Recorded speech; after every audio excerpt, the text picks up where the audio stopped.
Salwan Momika, a 38-year-old Iraqi refugee in Sweden known for burning the Quran, was reportedly shot dead in his apartment in Södertälje, according to Swedish state media. Swedish broadcaster SVT reported that Momika was found with gunshot wounds at his home late Wednesday. However, Swedish police have not officially confirmed his death, though an investigation is underway and one suspect has been taken in for questioning.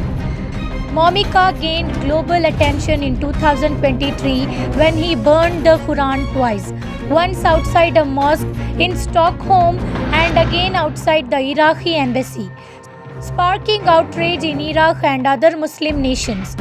His actions led to protests with demonstrators storming Sweden's embassy in Baghdad. In response, Iraq expelled Sweden's ambassador and recalled its charged wayfarers.